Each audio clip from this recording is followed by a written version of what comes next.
Welcome to the 37th day of the Los Angeles Asian Pacific Film Festival presented by Visual Communications. My name is Francis Collado. I'm your executive director. I'm coming to you from our home in Little Tokyo here in Los Angeles, and we acknowledge the Tomba Kish and Chumash peoples, the stewards of this land before we came to live here. On behalf of Visual Communications Board and staff, thank you for joining us as we continue to move forward and celebrating you and our communities as key contributors of 50 years of visual communications. In our continued work to create spaces for expression, engagement, and empowerment, we proudly presented the 36th edition of this Los Angeles Asian Pacific Film Festival, reflecting a lineup that centers conversations that are most critical and compelling at this time. We proudly say that we celebrated over 300 artists and filmmakers during this festival. And one of the challenges of this festival is this virtual setting can never replace our in-person connections. But I hope during this time, we were able to continue building communities together. To our artists and filmmakers, thank you for supporting and celebrating each other. Thank you for telling stories of truth, and through your works, know that you bring truth to power. Our deepest gratitude to our families, friends, and VC members, individual donors who continue to believe what we make happen. The festival would not be possible with your support. We'd like to thank Nielsen, Comcast NBC Universal, Sony Pictures Entertainment, SAG-AFTRA producers IACF, Warner Media, and HBO. Also, thank you to the National Endowment for the Arts, California Arts Council, LA County Department of Arts and Culture, and the City of Los Angeles Department of Cultural Affairs. Thank you to our funders, the Academy, the Sundance Institute, the Getty Foundation, the California Community Foundation, California Humanities, Mike Kelly Foundation for the Arts, and Array. These partners have given us support during this time of COVID. Thank you to our other VC partners, the Adatani Foundation, California State Library, AARP, AT&T, Pechanga, City National Bank, Paramount, Pacific Islanders and Communications, Writers Guild of America West, the DGA, SAG-ANDY, SAG-AFTRA, Motion Picture Editors Guild, National Geographic, Your Script Produced, Cato, and Union Bank. Thank you all for your continued support. And our communities continue to be transformative and act in solidarity. This festival is co-presented with over 100 of community partners who empower our communities through media. I'd like to thank especially our partners here in Little Tokyo, the Japanese American National Museum, Little Tokyo Service Center, Kizuna, Little Tokyo Historical Society, the Japanese American Cultural and Community Center, and the Little Tokyo Community Council. We thank you for your allyship. Also, a shout out to our friends and businesses who support the festival, like Cafe Dulce, the Park's Finest, Far Bar, Found Coffee, and all our other friends out there, Brewyard. If you're in the area, please go out and support them. And lastly, thank you to our VC staff for your passion to create our ideal communities within our physical and virtual worlds. I look forward to the day where we can celebrate each other in person. Finally, if you have the right and privilege to vote, please do so. Please realize not everyone has the power to vote, so please use and utilize your privilege to empower others. I'd like to welcome all of you, everyone back. I'm Rachel Sampson. I'm the Strategic Partnerships Director of Visual Communications. Thank you again for joining us and spending your time with us. We are so excited to present the next panel in partnership with Nielsen. We hope this will serve as an important resource to all of our artist community, and I am happy to introduce Vanna Tran, who is the Director of Community Engagement for Nielsen. Understanding that data empowers communities, businesses, and individuals, she is able to connect the dots between culture and data in order to bring a fresh perspective on the dynamics of diversity. Through her work on a series of groundbreaking analytic reports on the attitudes and behaviors of African American, Asian American, and Hispanic consumers, she is able to decipher the cultural essence that drives diverse consumer behavior while reinforcing the importance of inclusion and representation. Please welcome Vanna. Hi, everyone. Good afternoon. First of all, I'd like to thank Rochelle and Visual Communications for all the fantastic work they've done putting together this year's Los Angeles Asian Pacific Film Festival. Nielsen is proud to be a longtime sponsor of the event, and we're really happy to be part of the closing day for this year's festival. It's definitely been a tough year for everyone, and it's nice to be able to take a few hours away from all that's going on to enjoy some great content and programming. So thank you to Visual Communications for making this virtual film festival possible. With today's highly charged social and political environment, the focus on diversity and inclusion has never been greater. And I want to echo Francis' comments earlier about voting. Please get out there and vote and let our voices be heard. With that, Nielsen is excited to be presenting today's session to you to bring insights around our inclusion analytics. Our key objective is to drive sustained accountability for diversity and representation on television. Inclusion analytics will measure representation of on-screen talent by gender, race, ethnicity, and sexual orientation. Our goal is to inform and empower the industry so we can collectively and effectively measure diversity and therefore evolve accountability. Our session will be very conversational, so if you have any questions, please pop it into the chat and we'll try to get to as many of them as possible. With that, I'm happy to introduce to you Ronjan Sikdar, who will share with you so much more. And a little bit of background about Ronjan. He is Senior Vice President of Product and Technology and leads product and technology within media analytics at Nielsen, which develops and deploys analytic solutions to help clients in the media ecosystem make better decisions in today's fragmented multi-screen world. Prior to this role, Ronjan spent 9 years in various roles in Nielsen's digital business, helping clients from the packaged goods world and the media world understand the emerging, innovative, and disruptive digital space. He's a 16-year veteran at Nielsen whose responsibilities have spanned sales, product development, and data science functions. And Ronjan lives in the Bronx with his 6-year-old son and his wife. And with that, welcome, Ronjan. Thank you very much, Vanna, and thank you, Rachel. I love the intro about connecting data and insights to the stories we want to tell. And I think about that in the context of the two hats I wear at Nielsen. So as Vanna mentioned, I lead an analytics team that our whole objective is what are the problems the industry has and how can we build solutions? How can we come out with new products that solve them? But the other day job I have, and I refer to it as a second day job, is I'm the executive sponsor for our Asian BRG called All In. And inclusion analytics means a lot to me personally because it feels like those two components are just like they overtly converge in a way that I've never really seen before with a focus that feels like something we can help be part of the solution to what's happening. I guess I'm gonna have to click. Okay, there we go. Because this is so personal, I wanted to open with times that I personally have felt seen on screen. So just a little bit of background on myself. My family comes from India, from specifically the Bengal region. So I'm Bengali. I was born in New York and I grew up in the suburbs in Ohio. So that's the framing of when I've felt seen on screen.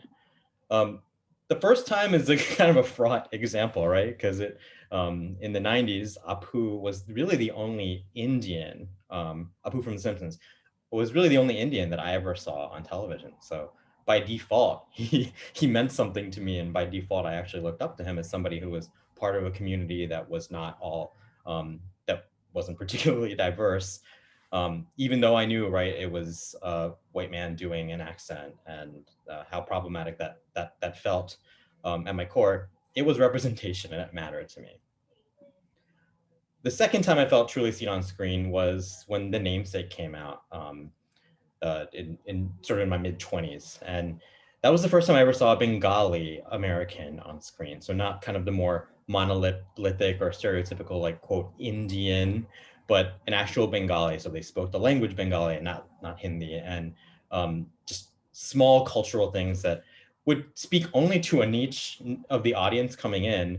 It meant a lot to me to see that on screen and kind of raise the expectations of the audience, or said, you know what, we're not every element of this film has to be applicable to every, to quote the mass audience, right? It's okay if there are small nods that only a few people pick up. The third time I felt seen on screen was Master of None on Netflix. And specifically, it was the episodes about parents and the episode about religion and the conversations that Deb was having with other characters in the show that that highlighted kind of the nuance and highlighted how much more complicated a second generation experience can be, given that you really do feel torn between two worlds. And finally, never have I ever, that's the fourth time I felt truly seen on screen, not because I necessarily identified with the main character, although the suburban upbringing felt familiar. It's a specific scene where there's a Ganesh Puja and it's happening on the weekend at the very high school that the main character attends. And that's like, you know, something that's not particularly common, but I had that exact experience growing up in Ohio, going to a Durga Puja at my very own high school on the weekend and just feeling like that was a very, very different experience than I was expecting. And just seeing that very, very narrow life experience reflected on screen was meaningful. This is obviously preaching to the choir here, but Asian Americans want to be seen. So I'm not unique in finding those experiences meaningful. And our data backs that up. And it's not entirely about vanity. We're not saying we only want to see Asians on screen, but we're saying that being invisible is not acceptable. Asians, I think if we look at any data set, tend to be early adopters of new technology. So we end up having a lot of Asians using streaming services. So we wanted to highlight very quickly that the top streaming shows for Asian audiences have diverse casts. And that's an expectation that Asians have of the industry and of Hollywood is we want to be seen. This is, of course, not unique to Asians. We see the exact same phenomenon for other race and ethnic groups. And I think it really highlights just how important having accountability and having measurement of who is on screen matters. It's also clear the industry is so committed to this as well. I think just despite some of the swirl happening in pockets of the country, it's very clear that networks have made big commitments that we're going to have levels of representation on camera, in the writer's room, production staff.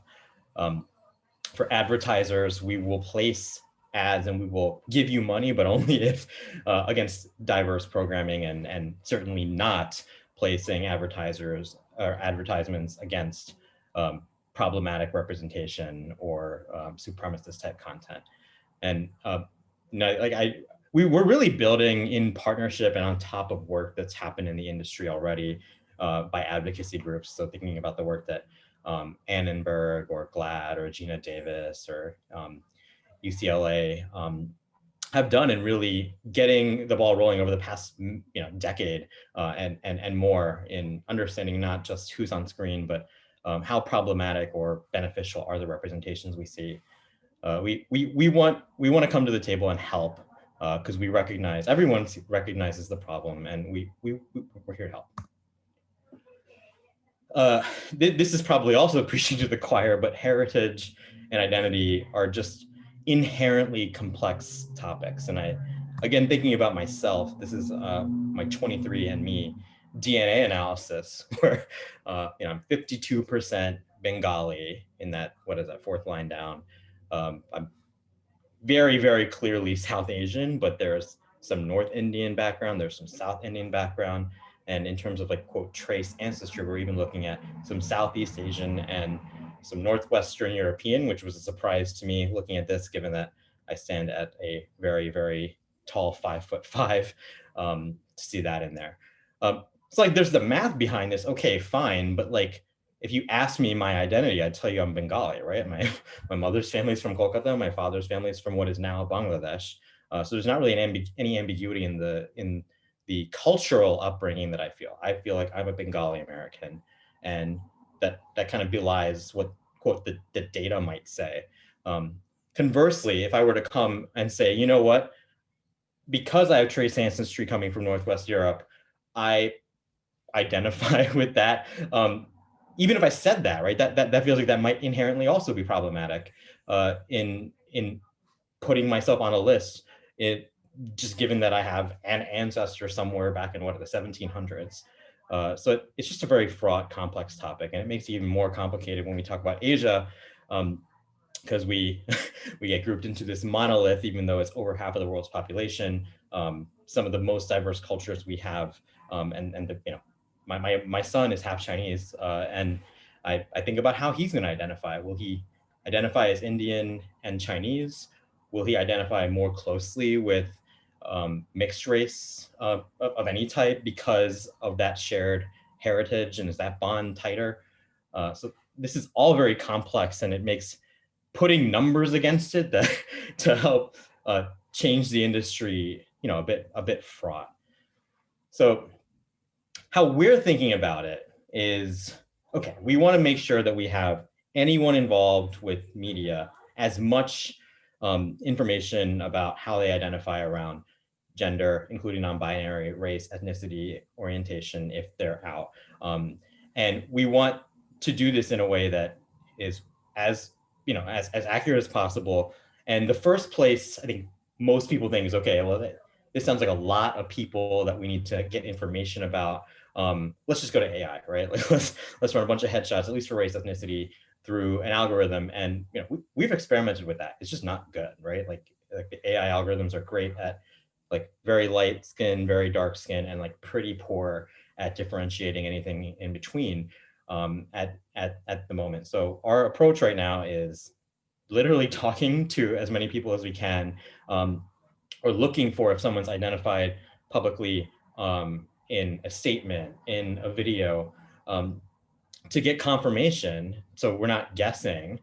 Work with partners around the industry who've been doing this work for years, and doing it in a way that's not like cloak and dagger. This is only to help representation, not anything else. Beyond that, we know that the metrics themselves need to be robust. So if you have a program that is, let's say, all white cast, but then like they have a couple guest characters come on for a couple minutes in a given season, like that's not going to get you the stat, right? It has to be top billed cast. It has to be writer's room. It has to be production staff. So we need robust metrics that go beyond just the was there diversity, yes or no statistic. And finally, we're being asked to think about this globally, and the concept of diversity exists everywhere, and it's just different everywhere. And we have to approach this not just with a U.S. centric mindset, but take it further than that. So that is all to say that, as Rachel mentioned, we will be coming out with a free industry report later this year that looks across gender, race, ethnicity, and orientation for acting talent that is publicly out. And we'll be evaluating at the program level how well these groups are represented for every single program in the top 100 on broadcast, the top 100 on cable, the top 100 on streaming. And that's kind of just our first start. We want to take on more. We want to look at digital platforms. We want to look at movies. We want to look at potentially video games, both for characters and for talent and creators to get better metrics here. The metric that we're starting with taking to market is a concept called share of screen. It's effectively just what % of screen time goes to different identity groups. And then we can compare that to the % of the audience that is in that same group, or the % of the population. So we could look at the comparison for a given program, like what's the Asian representation in the Asian audience, and we can also compare that against the population. So we have a preview of one insight that our team found pretty interesting about Asian representation. So this is pulling from the exact data that will be shown in that report. And when we looked at Asian representation, well, I guess before I say that, we are breaking down Asian representation beyond just quote Asian to incorporate East Asian, Southeast Asian, and so on breaks where possible. What we found so far is that it's a bit of a mixed bag. So it's not that Asians are invisible on screen. And I think that's a testament to how far the industry has come over the past, let's say, 5 years, maybe the past 10 years in giving Asians opportunities. But where are Asians represented, it tends to cluster in certain genres. So we found that in drama and in sci-fi, anything to the right of that blue line of parity, we find that Asians are pretty reasonably represented. So it's not just showing up in niche shows that don't get placed anywhere, but in terms of like the screen time that Americans see of Asians, pretty good representation for sci-fi and drama. On the other side of the fence, comedy and reality were underrepresented pretty significantly. So that blue line you see there is basically 6%. 6% of the country's population is Asian, of Asian descent. So anything to the left of that is much lower than 6% of screen time. So comedy and reality, we see gaps. And this leads to the inevitable question, is it audience that drives representation, or is it representation that drives audience? And those are the kinds of analytics we want to help tell the story that, hey, representation will drive the audience. And if you center a comedy around an Asian cast, or a reality program like Indian matchmaking, right, an audience will follow. We can't get too circular with the viewing patterns, given that the representation is not equal across genres.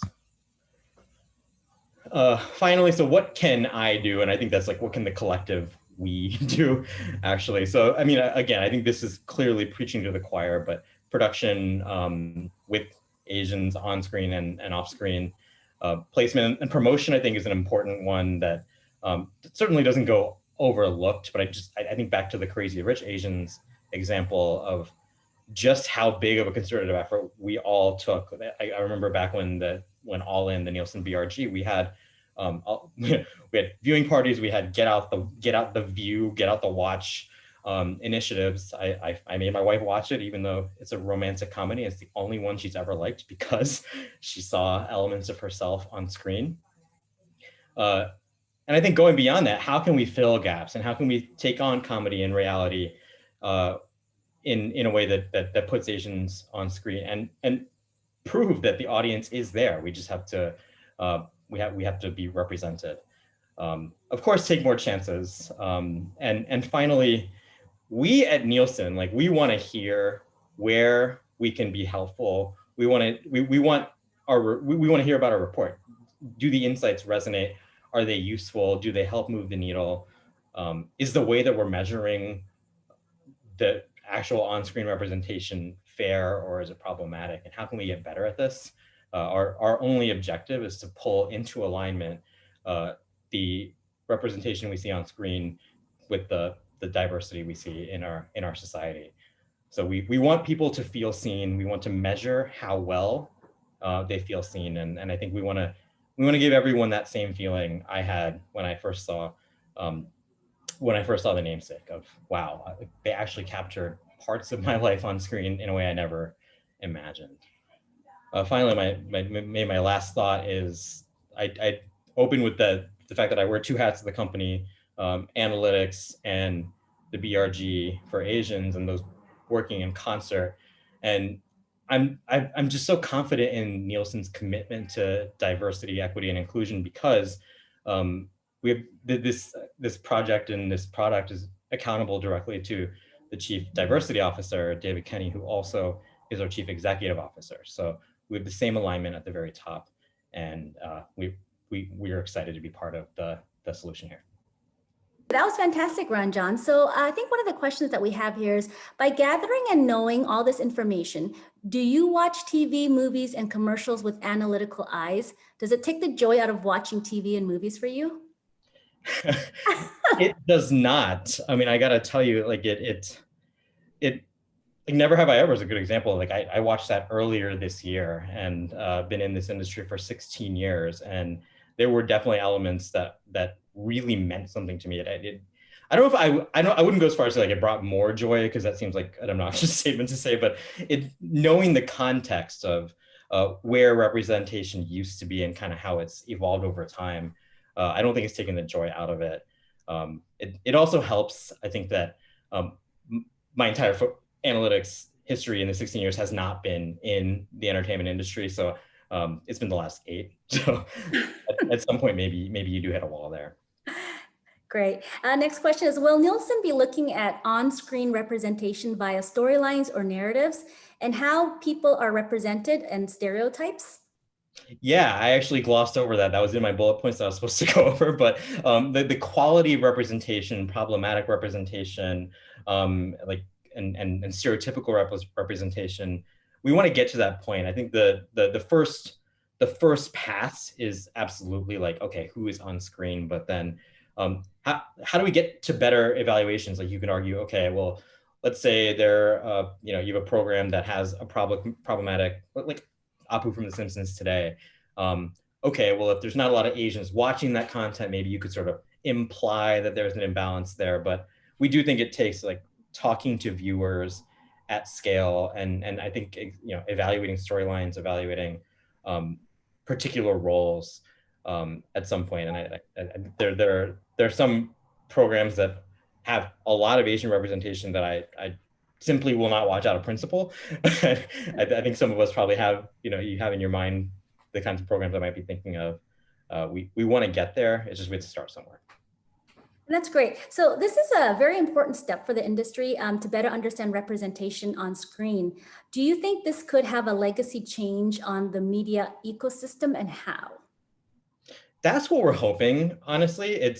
We know this type of work has been done in the past, but it's just really hard to take it from like, let's evaluate 100 programs to let's evaluate everything.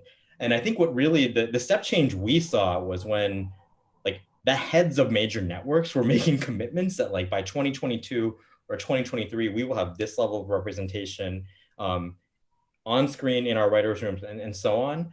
I think it became okay, like they're serious, right? And if they're saying these things publicly, we can hold them accountable and they can hold themselves accountable. So I think that is the step change that we're hoping this becomes. Great, fantastic. And I'm just waiting to see if there's any more questions. Okay, there's one more. So you mentioned others in the space that are doing this type of work, like UCLA Diversity Report, etc. What makes this different, and how is it better or a complement? Yeah, I think these are all complementary. The thing that we can bring to the table from Nielsen is our core data sets really kind of serve as building blocks for this. So we have our ratings business. So we know, right, everything that shows up on a TV screen, we know who's watching it. We know the demographics right through our panel and so on. And we also have an asset called Gracenote, which has effectively a catalog of every piece of content, who worked on it, in what function, and so on. So you kind of have this nice linkage point, right, between programs and movies and the audience that we can help take to the industry. We don't want to replace anyone's role in this. If anything, we think there are some players doing things better than we are that we want to learn from or partner with, because we don't necessarily feel like we need to be the star of the show here. We want to facilitate the movement. Great. And with that, I think the last question here is, how do you plan to work with organizations like Visual Communications and others who promote Asians in media, and how can we help? This is where I think folks like you, Stacy, and our whole team, right, who really serves to help us understand who's out there in the industry who wants to make this kind of impact, and we can work together. I think it's this is just so exciting to get to speak here, and I see my friend Aaron from college is in the attendee list, which is amazing. We want to do this together, so I mean, you have our commitment that we will. Awesome. And I think one more question just came in our last minute here is Nielsen measuring non-mainstream films for their metrics? How can representation on and off screen lead to broad political transformation? Is the goal for more economic capital? I mean, I am very, so the second question, I'm 100% in line with pretty much every part of that question. I think Nielsen taking a position on that, I probably can't say that, but I can say how I personally feel. And I forgot the first question. It was about. The first question was about, is Nielsen measuring non-mainstream films for their metrics? How can representation on and off screen lead to broad political transformation? Yeah, so so I think you touched on that. And there's another great question, Ronjan. Do the stats take into consideration intersectionality? So many of us are part of multiple underrepresented groups. How is that measured? Yeah, so that's where we are at. We're basically, the building blocks we're using, we're trying to get as granular as possible. So we're trying to separate out even like Hispanic versus Latino in how we, sort of, so to speak, code the data. For Asian descent, we want to go all the way down to the country level if possible, and then build it back up. Actually, I personally liked very much how the census had Asian backgrounds broken out, and we kind of modeled our coding approach based on that for Asian. So we can look at, right, like LGBTQA plus against gender or against race, ethnicity. And that's where like some of the insights we found, like comedy and reality, we found that insight held for both Asian men and Asian women on screen. So I kind of showed the very high level, but we want to get down to as much granularity as we can, knowing that, okay, you can't have every single person in every single piece of content ever reflected. And that's where we started with the top 300 shows. We want to expand. Perfect. Thank you so much. And I think if there are more questions, I mean, we're always available to be reached out for anybody in the audience who have more interest in learning more. As Ronjan mentioned, we do have the report that's coming out in the next upcoming weeks. And once again, thank you, Ronjan, for all those insights, and also Visual Communications for allowing us to have this session. So with that, I'll hand it back to Rochelle and team and Francis. And thank you. Take care. Enjoy Halloween weekend. Be safe, everyone, and get out there and vote. Thank you. Bye-bye. Thank you, Vanna and Ranjan, for that very insightful presentation. We look forward to the upcoming release of the report and sharing it with our artist community in the coming weeks. And thank you again to Nielsen for the partnership with the annual LA Asian Pacific Film Festival and the C3 Converse. We appreciate all your support in allowing these important conversations that continue to help our community of artists and media makers.